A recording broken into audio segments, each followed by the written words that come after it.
Waalaikumsalam. Pleased to meet you. It's Amy, isn't it? Yeah, I'm Amina. So how long have you been Muslim?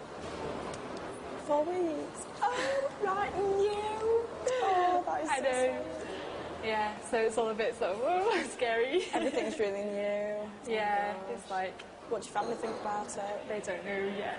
That's the next scary bit. What are they like? What kind of background do you come from? Where I live at home, no Muslims at all. Nothing, just white people. Yeah. You know, the media gives them, you know, viewpoint there. So that's the problem, isn't it? It's horrible. I hate it. So how do you think they're going to react? I think they'll be all right. No one's going to be better than my dad, I think. Yeah. But my dad, I think he's going to be more concerned, like I'm being forced into it or something. Yeah, mine was similar. They sort of like, oh, well, you're being oppressed. Yeah. Why would you give up your Western free lifestyle for this? And it's going to be really hard because I don't know whether to wear my scarf or not. I'm like, oh, I don't know. So, yeah. When I told my parents, I just did it in a very subtle way. I think if you're gentle with them and you sort of put the primer on first, as it were, do you know what I mean? Like primer before you put the top coat on. You know. Every Muslim, basically, that I know is born into a Muslim family, whatever. And, you know, it's really nice meeting Rubers. We're a species of our own, aren't we, love? It's fantastic. We get the best of both worlds. So what about marriage? Is there any marriage on the horizon? Not at the moment. Nobody in mind? Huh? I have had some offers. Oh, you've had some offers? Yeah, but... that doesn't surprise me at all. No, not yet. Please. Do it when you're ready, love. Yeah. How old are you? You're only young, aren't you? I'm 19. Oh, well then. I've got plenty of time. Plenty of time, lovey. I'm really excited about this weekend as well, because it's like my first time fasting, and I'm like, yay! Oh, yeah, it's your first Ramadan, isn't it? At what time is it? It must be nearly time for Maghrib. Yeah. Oh, we better go and pray then, haven't we? Should we just pray here? Yeah, or do you want to go down that little bit down there? See which direction we are. You know, to stand close together and everything. Allahu Akbar. Alhamdulillahi Rabbil Alameen. Sirata alladhina an'amta alayhim ghayril maghdubi alayhim waladdallin. We're going to look at the top stories this hour. Within the last few minutes, it's been confirmed the US has launched airstrikes on Afghanistan. The eastern town of Jalalabad has also been the target of US raids. The Taliban have responded with anti-aircraft fire. Allah Akbar. The US now dominates Afghan airspace after almost a week of fighting. In other news, the Home Secretary David Blunkett says he utterly condemns attacks on Muslims in Britain. It's only 4 weeks since Amy became a Muslim. And as the bombing continues, I can't help thinking she couldn't have picked a worse time to convert. I want to know how she got into Islam. I never really believed in God. I had a few friends who were Muslims, and I asked them for books so I could respect what they believed. And the more I learned, the more it was like common sense to me. So I just decided to convert to Islam, and I'm happy. What was hard?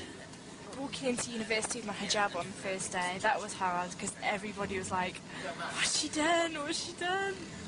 But yeah, because some of my friends did know about my interest in Islam, but not all of them. And that was quite interesting. And how did you cope with it? I just carried on as normal. I haven't changed. I'm still Amy. What about your parents? I haven't told them yet, but I'm going to tell them soon, inshallah. I think they'll be okay. It might be a bit of a shock to see me wearing a scarf to start off with, but after that I think they'll be alright. Have you seen any of your family since you've become a Muslim? I saw my brother the week after, and he came to visit me, and I took my scarf off then. I've got to admit, yeah, okay, might have not been good, but I took my scarf off while he came to see me. It was only for a few hours, but I felt I wasn't ready to tell him. As long as what's in my heart is right, then that's what matters, really. I think as soon as they see that I've not changed, they'll be alright. I hope. Please, Mum.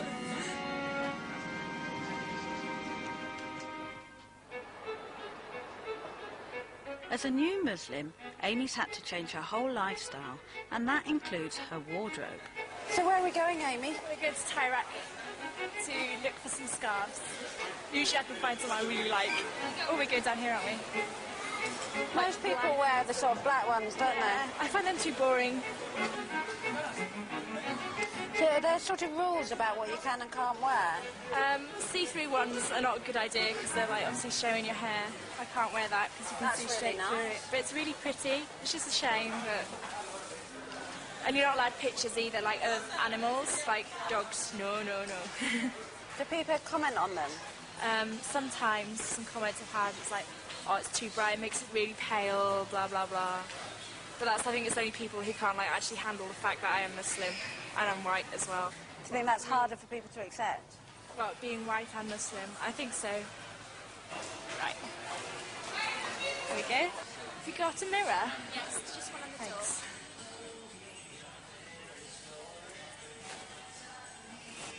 Oh, is that your trick? This is the trick. So that looks quite nice, don't you think?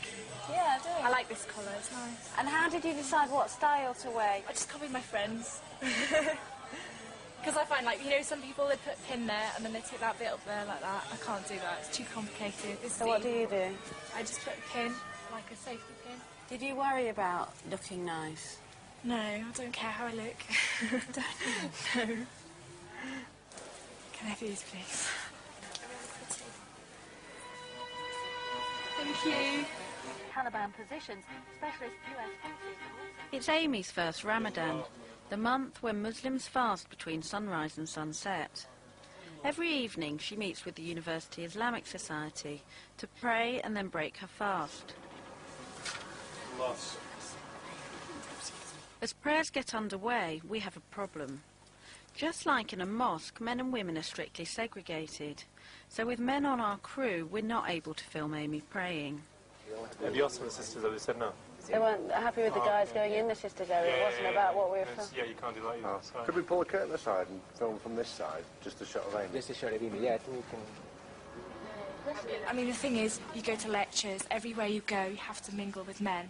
But as soon as you come to the prayer room, everybody goes, oh no, got to keep separate, got to keep separate. So what do you do? Do you find the logic of that aspect of the religion quite hard? I think, no, I don't find it hard. I think it's quite good in a way, because it stops you doing, like, going and getting too close to men and, like, go and have sex and stuff like that. Because it leads to that, you get close to a guy. I mean, I've been there. You get friends with a guy, you start talking to him, get closer, closer. You just end up, you know, doing something. And as, like, you know, fornication is not allowed in Islam, then, you know, it's a good thing. So you're not going to have sex between now and marriage? No. Does that make you want to get married quicker? No. But it would be nice. Blimey, and the take-home message is both these complexes have very different DD transition intensities. We come to the end of... It's the end of university term for Amy, and her parents are picking her up. They still don't know she's a Muslim, but she's decided that today she'll break the news. Well, my parents are coming down here, like 4 o'clock, to see me. I'm really stressing. And then it told you if your granddad's coming? No, they said my dad said, I might be granddad, so if my granddad's coming, I don't know if I should tell them or not. Do you think they're going to be kind of shocked about it then? I phoned my brother last night, right? And I was like, Dave, can I tell you something? I was crying my eyes out. My brother's great, though. And he's like, yeah, it's cool, don't worry about it. I'm just, like, scared they're going to ask, like, really awkward questions. Haven't you got to, like, tell them not to get you Christmas presents then? No, because I just take them as random 25th of December presents, because that's what I'm giving now. I've got Christmas presents for them as well. So you don't mind if we buy you Christmas presents? No, you're quite welcome. Should be alright, though. I hope.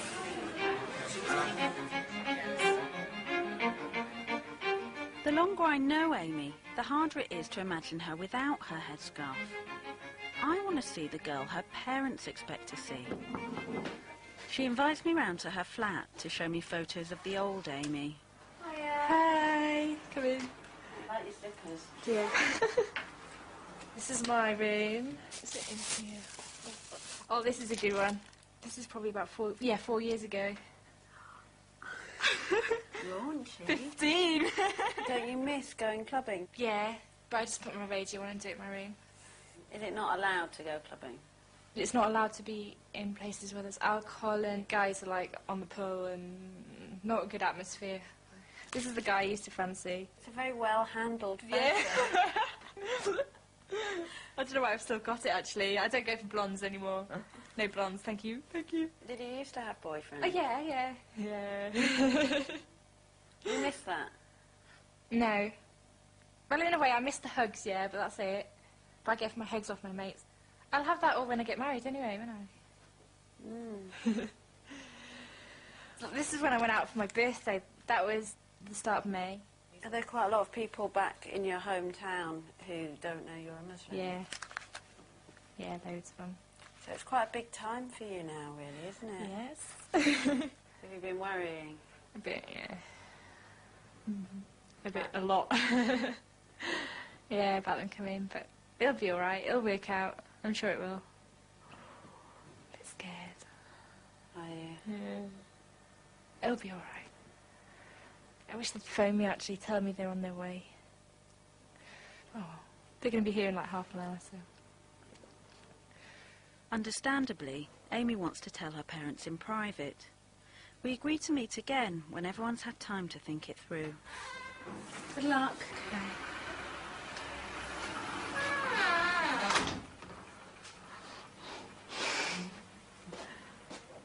Left Amy with one of the most difficult tasks converts are faced with, breaking the news to their parents. A week later I go to Amy's hometown in Wales to find out how it went. Her mum didn't want to talk about it, but her dad and brother agreed to meet me for a drink. Pint of IPA, please, and lemonade. But it was my wife who told me. They went shopping, so I went for a walk, and when I got back to Amy's flat, she told me, you know. Thank you. I was a bit shocked to start with, but then, you know, when you What did your wife say to you? I think Andrea was a little embarrassed walking around Sainsbury's with Amy, wasn't she? She was, yeah, to be fair. Because Amy had a scarf on? Yeah. Amy was probably the one who took it the worst out of the family. She's always believed for women to be sort of independent, and she's always sort of, you know, tried to teach my sister that, and then, you know, without the understanding, just thinking that women are the ones that have got to stay at home, and that is a bit of a shock in that way. I think it was the covering her head that really upset her the most, wasn't it? Yeah. Why is that hard for us?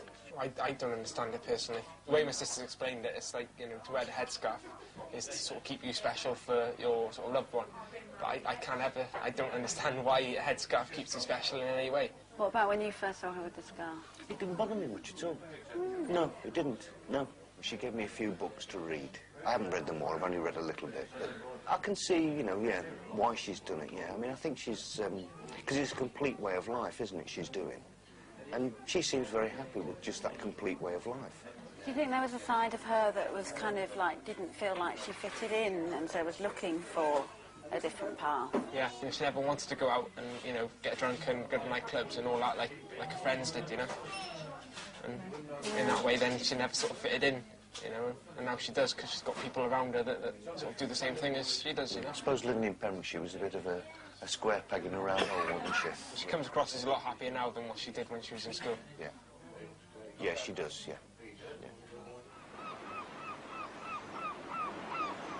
Islam answers a lot of questions that the social way of life around here doesn't answer for me. Everybody does the same thing. They just kind of go to the pub, get drunk, go clubbing, get drunk, go to the rugby, get drunk. That's what they do.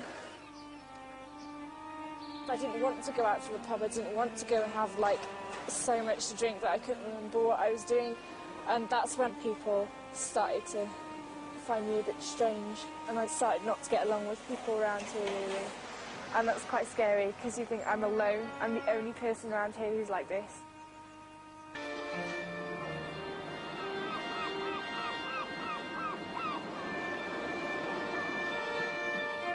If I can cope now, I can stick with it. I mean, I know I've been through the hardest part so far, which is telling my parents, you know, going out with my hijab on, going out round home. I know that's the hardest bit over and done with now. Nobody's forced me to do it. I've done it of my own free will. I'm a British Muslim. That's what I am. You know, I have my Islam and I have my British culture as well, you know. You know, in England, you know, Britain.